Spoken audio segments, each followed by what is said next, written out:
And we are live. Thank you, everybody, for joining us for our March Middle School Council meeting. We have a really interesting meeting for this evening. Before we get rolling, I just wanted to let you know that there are a couple of dates that we want you to be aware of and participate in if you possibly can. The first one is the March 22nd. We're calling it the Bronxville Summit. It is an all community meeting with the PTA and the Bronxville School Foundation. We're going to tell you about what we've been doing all year. We're going to give you a chance to talk to everybody that's part of both organizations. There'll be some light bites, and it will be at the Bronxville Field Club. It will be at 7 p.m. on March 22nd. The next event that we're really looking forward to is on March 29th. That's a Wednesday morning at 8:45-ish, like right after drop off. We're calling this the PTA Partners in Prevention, and it's going to be featuring 3 emergency department physicians from New York Presbyterian Westchester, formerly known as Lawrence Hospital, and will also include members from the Bronxville Police Department. They're going to be continuing the discussion that we had started last month with Hidden in Plain Sight. This is going to discuss drug and alcohol use and abuse in our neighborhood, what the police are seeing and what the physicians are seeing in our local emergency room. So I think that'll be really informative and really helpful to all of us as we try to get up to speed with everything that's going on. Right now, I'd like to start off our meeting with our update from Dr. Rachel Kelly, our superintendent. Thank you, Deirdre. Good evening, everybody. It's nice to see you. I wanted to just spend a few minutes talking about the Saturday workshops we had a few Saturdays ago. That included continuing our DEI conversation. As some of you recall, the board has some questions before them, and before they answer those questions, they want to make sure that they hear from as many community voices as possible. And the questions they have before them is, should they, as a Board of Education, create a standalone DEI policy? Not required by the state, but there are some districts that have decided to draft or write their own policy on DEI. So that's one question they're considering. The second question is, does our Bronxville promise adequately reflect our values and what we believe in as it relates to DEI? And then the third question is, if the Bronxville promise doesn't do that, is there some verbiage and action we can take to help ensure that it does? So as I said, there was one workshop or forum a couple of Saturdays ago, and there is a second and final one Monday evening, March 27th, 7 p.m. auditorium lobby. So if anyone who has not served on the advisory committee and did not attend the Saturday workshop, they are more than welcome to come on Monday evening, the 27th, and to share their perspective with the board. And then the second workshop that we had was on the budget. And it was a very good conversation between the board and the leadership team, the administrators, kindergarten through 12th grade. And where it looks like our recommendation to the board from the leadership is to add a few new positions. And we believe that we are able to do this and still stay under the tax cap. And those 3 positions are a K-8 math coach. As some of you may know, we had added way pre-COVID a literacy coach, and that model has really worked out very well for us. And we'd like to replicate it specifically for math. We are also recommending that we add another guidance counselor, and we would like that guidance counselor to focus specifically on 9th grade to help ensure that the transition to high school is a smooth one and that our freshman transition program is as effective as possible. and to also use that counselor in 5th grade to help ensure that the students are well prepared for a departmentalized program as they move in to 6th grade. And then we're also recommending an addition of a school psychologist. You can see that our emphasis is on our students' social and emotional well-being. We want to continue to be proactive and not reactive. And we're hoping the purpose of this new, or our intention is the purpose of this new psychologist to take on more of the testing requirements. As a public school, there are very specific requirements as it relates to evaluation. And we're thinking if we have a psychologist dedicated to that, the remaining 4 psychologists that have the caseloads at each grade level can spend more time with students, more time with parents, and more time collaborating with the classroom teachers. So tomorrow night we have a board meeting. Dan Carlin will be presenting our recommendation for the budget. We encourage everyone to participate, ask questions well before the vote in May. Thank you. That's great. Thanks so much, Dr. Kelly. Of course. If you are welcome to stay on for the rest of our session, or if you have other stuff going on, we wish you a wonderful evening. I'm able to stay on this evening. I look forward to it. Thank you. Great. Thank you. Okay, so next up, we have our principals update, and this is hosted by Joe Mercora. Thank you so much, Deirdre. Good evening, everyone. And I'll just share my screen momentarily because I'm really excited to introduce 2 wonderful students that will take you through what I think will be a nice journey of their particular journey. So thank you very much again, and welcome everyone tonight to our middle school council meeting, March 15th. I'm very happy to call this now. I'll be beginning to call this our student and principals report. And we're featuring students again as we continue to work towards that, fulfilling that Bronxville promise, making sure that students are engaging the world, innovative, and thinking critically. So this North Star, and it's something that we work towards each and every day. And I really truly believe that one of the key things that we have to continue to celebrate our students for all their achievements. And we have so many things to celebrate and so many wonderful students to celebrate in our school. And I have 2 wonderful examples of that here with us this evening. And I just want to extend all of our schools congratulations to Hunter and Zeke Malpass of grade 7. They each earned 2 medals at the recent Science Olympiad held in Scarsdale. They are here to speak to you about this wonderful event and well-deserved achievement. And a special thanks to Jean Windles, our science teacher and our Science Olympiad coach, and to all of our science teachers that day that went over there and cheered all of our students. We had a great team go over there. We were very proud of them, and they represented Bronxville. And I now, with great pleasure, turn it over to Zeke and talk to you a little bit about their experience. Thank you. Hello. And so we just recently competed in the Science Olympiad competition in Scarsdale, and we won 2 medals each. One for for a writing event called Fast Facts, where there are 5 categories and 5 letters. For each category, we have to list a topic under that category for each of the 5 letters. And there's 3 rounds of that, and you get a score based on how many letters and how many columns you fill out. And then we each won another medal for this wheeled vehicle right here. And so we had to send the vehicle using a rubber band to power it and make it hit a certain target distance. The target distance this year was 9 meters.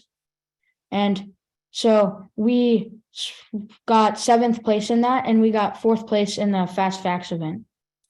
And one final event I would like to talk about is the flight event. So me and Matthew Moore, another competitor in the competition, built this glider, or this rubber band powered aircraft. So it works by winding up the rubber band to create like tension, and then you release it and the propeller should start spinning. We did not place a medal in this event, but it was sure fun to do. And Zeke and Hunter, congratulations to you. And we want you to continue to be innovative and continue to just be creative in all the work that you're doing. And we really give a special tribute to your family who's supporting you this at home, and to all those wonderful science teachers that worked with you. We are very proud of you. Thank you for making Bronxville proud and making a shine on that particular event. Thank you very much, boys. Thank you. Thank you. Bye. So just another example of two wonderful students that we had who were a little nervous about being here with us tonight. And I thought they did a great job. So congratulations to them again. And just moving forward, I'd like to speak to a little bit about some of the work that we're continuing to do here. That work is with NRUSC, with our strategic planning, and is continuing our work with NRUSC. So just to take parents back a little bit in history, a couple of years ago, Bronxville Middle School was awarded a grant from the Bronxville Foundation. The school worked with the strategic planning team from NRUSC, and the school spent time reflecting the past few years. And this reflection continued this year. Input was also sought from the students and parents of our community. The data was compiled and shared with the administration. And here are some of the results just to share with you. So when we looked at our staff and our parent data, we noticed some very common trends. We noticed that we had staffs and parents that were very devoted to our students. The staff looking for opportunities for interdisciplinary collaboration projects whenever possible. Everyone passionate about the work that they do. Everyone wanting to be supported by administration, finding ways to add to community building, a culture of open-mindedness, and in particular, parents wanting innovation and the best for their students and children. Many responses from students were related to the stage of life that they are now in, that middle school experience. They had a deep desire for voice and choice in the work that they are doing. Feelings of stress and anxiety with testing and performing, which is somewhat normal for the age. But what we were very pleased to see is that they feel cared for by the staff and supported by their families. So that was some very positive data from there. And what you always worry about when you do strategic planning is that you start off and you have some momentum and you get some data, and then all of a sudden it kind of stops and it stalls and it goes away. But thankfully in Bronxville, we have this wonderful organization known as the Bronxville Foundation, and they have granted us a grant to continue our work with NRUSC. So thank you so much for that. And I wanted to share with you some of the exciting steps that we've been working on this year. For these goals to continue, we are actually working right now with the formation of a Bronxville Middle School Strategic Planning Committee, which is made up of teachers representing all of the disciplines and all of the facets of our school community. And what we're working on is a formalized version of positive behavior intervention services program. And the plan essentially to our elementary parents is going to be the next evolution to what the elementary school does with their B3 program. And the PBIS program will also enhance our advisory program. What we're doing when we talk about PBIS, it's a great question that came up in executive session this morning, is what exactly is PBIS? PBIS is the celebration of positive behaviors in a school community. And it's working to see what we could do to celebrate students for just doing those wonderful everyday things that are positive towards each other and towards themselves. So we are researching the best practices of this in other middle schools. We're taking some site visits and they're continuing to occur. Students and parents will become a part of the committee after some of the initial groundwork has been completed. So to be continued on that. And our goal is that next year, thanks to this work, we will be able to begin piloting some programs in the school.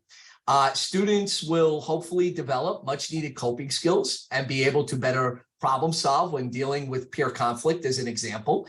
And the promised goals of leadership, critical thinking, and engaging the world accomplished, as well as the heart of the promise continuing as well.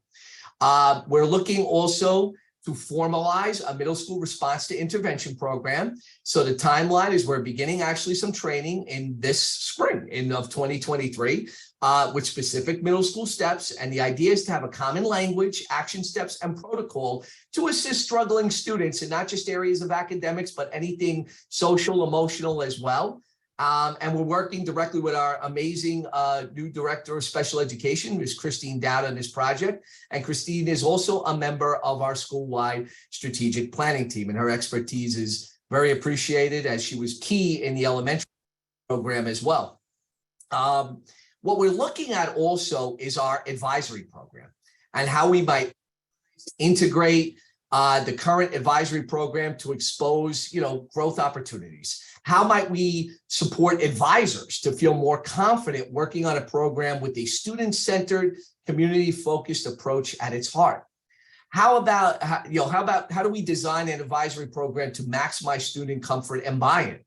How might we rethink our approach to creating advisory groups? How might we amplify, change, and ditch the features of our current advisory program to make it a program that others emulate? And we want to structure advisory program to meet more days to incorporate middle school clubs potentially in the future, our PBIS program, student mentoring, and leadership opportunities. So just pausing there on a moment to speak about that a little bit. This is really some incredibly exciting work that we're continuing to do that is really the result directly of the Bronxville Foundation allowing this work to continue.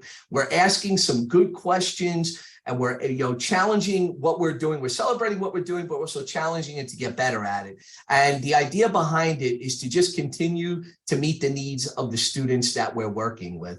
I can't wait till we get to the October meeting of next year. I'm not rushing anything, but I'm really excited about speaking to you about some of the models that we have developed and that we'll be, working with and trying to put forward next year to just take a look and see what it looks like. And hopefully it's going to make a big difference in the lives of our students each and every day. In addition to this work with Dan Rusk, which again, we say thank you very much to the foundation for allowing us to continue.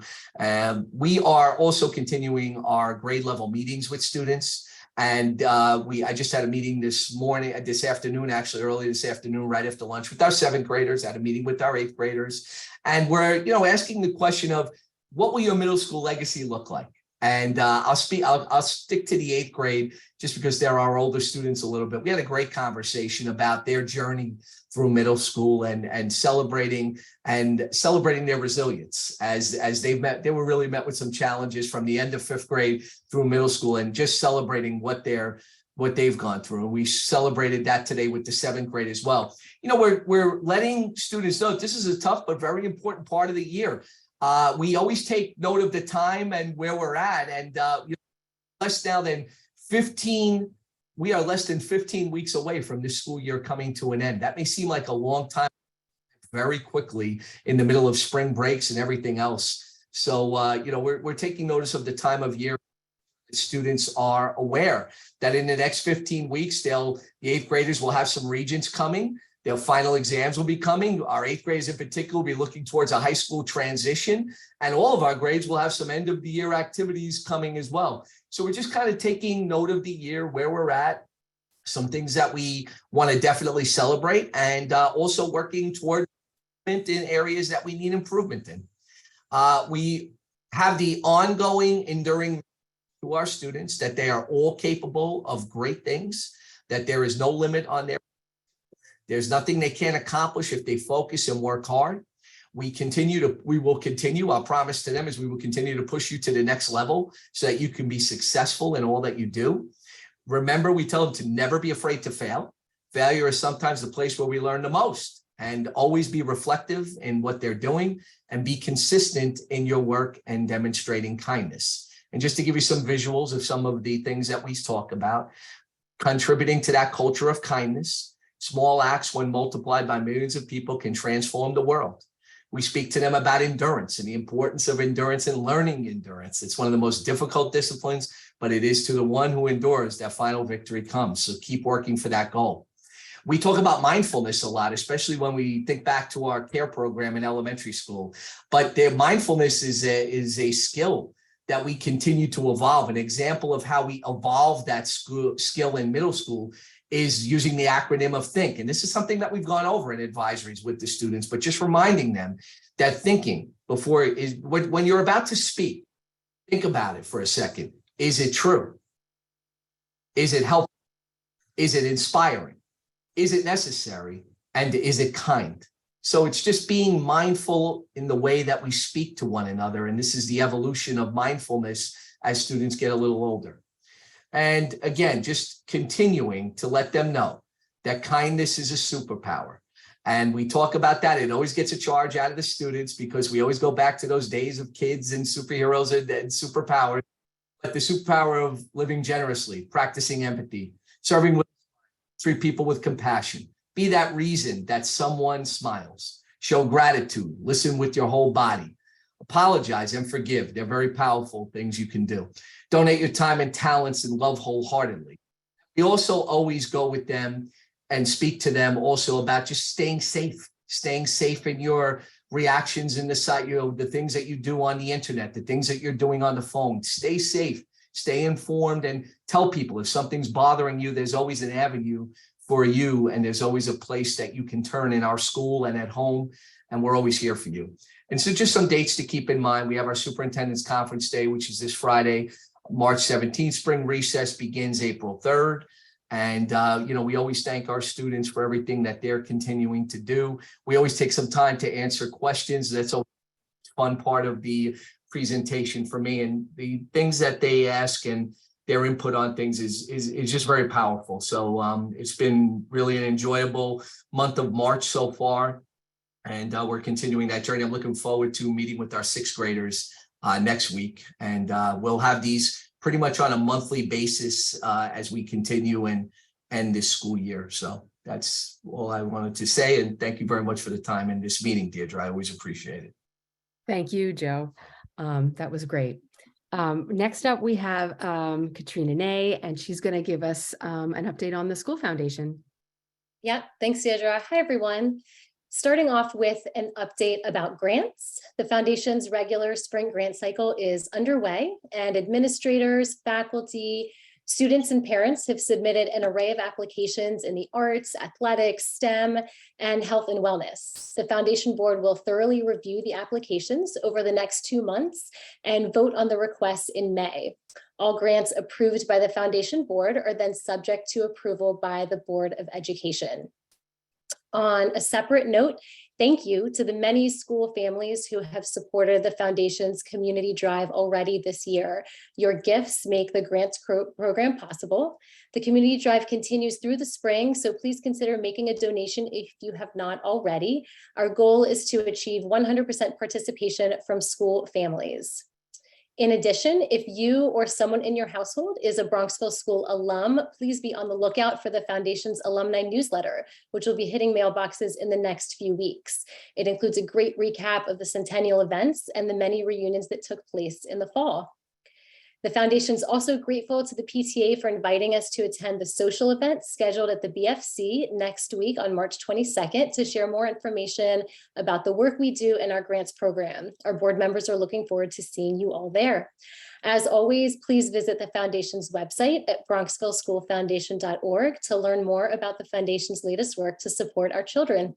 Thank you. Thanks so much, Katrina. And so tonight, I want to have two of our councils speak to you guys. Our first will be the Arts Council. There's a lot happening with the arts. Jenny Richardson is on to give us the update. Thank you, Jenny. Thanks, Deirdre. Okay, I have past, present, and future to talk about today. The spring solo recitals were a big success, so congratulations to all those who performed in the band, orchestra, and chorus solo recitals. And thank you to the Arts Council parents who helped to coordinate the celebrations afterwards. We are currently in the middle of our Spring into the Arts. We had our kickoff opening reception on Monday night at the Picture House. For those of you who don't know what it was to kick off the art gallery, essentially, that is Bronxville town right now. If you're walking up and down the streets, you will see a lot of the children's artwork has been displayed, or students' artwork, I should say, elementary, middle school, and high school is displayed throughout Bronxville town windows. And it's really beautiful. So please go check it out. If you or your little one would like to do a scavenger hunt, you can pick up a scavenger hunt form at the old Buscaroo, which I believe is called Odver now. And you can go around town, and when you complete the scavenger hunt and find all the beautiful artworks, you can take your completed scavenger hunt to Candy Rocks for a prize. So that will be going on all through the week, but we kicked off that celebration on Monday night with a wonderful opening reception for the artists and their parents, as well as staff. And it was a huge success. We had it at the Picture House, and it actually led right into our open mic night, our high school open mic night. And there were a lot of middle school students there enjoying that and getting excited to what they have to look forward to in the years to come. So please come help celebrate Spring into the Arts as we wrap that up.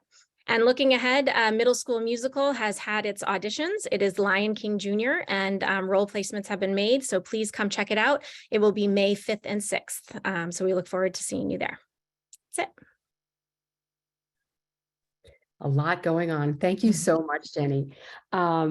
Speaking of a lot going on, character and community also has a lot happening in middle school, and Amy Brown is on to give us the update on that. Thank you, Deirdre. Did you want me to talk about the couple of updates for 8th grade at the same time? I think we're just focusing on the character and community, but if you want to share for 8th grade, absolutely. Okay, so character and community has 2 new initiatives.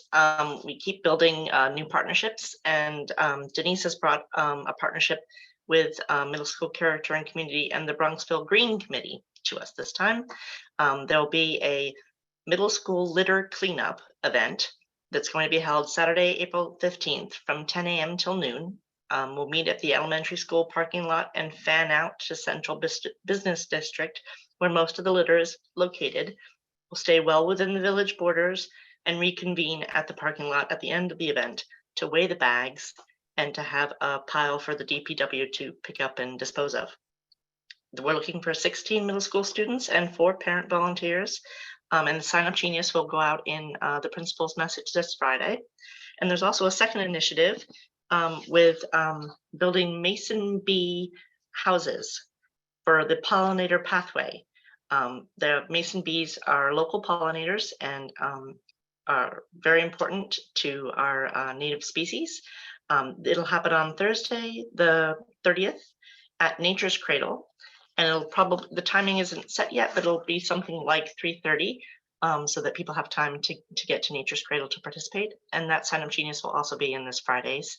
And we'll have future additional dates at Bundles of Joy and future additional dates for other programs as we round out this year. And we're really working to ratchet that number of volunteer hours up. We're well over 130 as of now.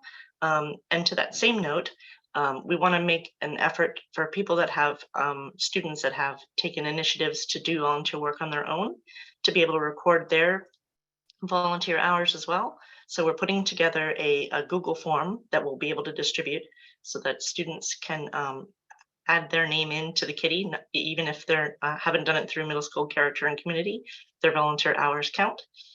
So look forward to that as well. And then for 8th grade, we have coming up quickly on the 29th at 7 p.m. We have for 8th grade parents, the high school moving up meeting, having all their questions answered on that. It hasn't been determined whether it'll be a Zoom or in person, but look out for information on that soon. And then we are also, the 3 grade chairs, working hard at planning a very special graduation celebration, which will include a dance at the BFC the Thursday night, at June 22nd at 8 p.m. And there'll be lots of details coming to you soon for that as well. Right. Thank you so much, Amy. Our next council meeting is going to be on Wednesday, April 19th at 7 p.m. And if anyone doesn't have any questions, I am happy to let you all go back to your evening. All right. Well, thank you guys, and we'll talk soon. Good night. Thank you, Deirdre. Thanks. Good night, everybody. Thank you. Deirdre, have a good night. Joe, thank you. Thanks, Rachel. Thank you. Dr. Kelly.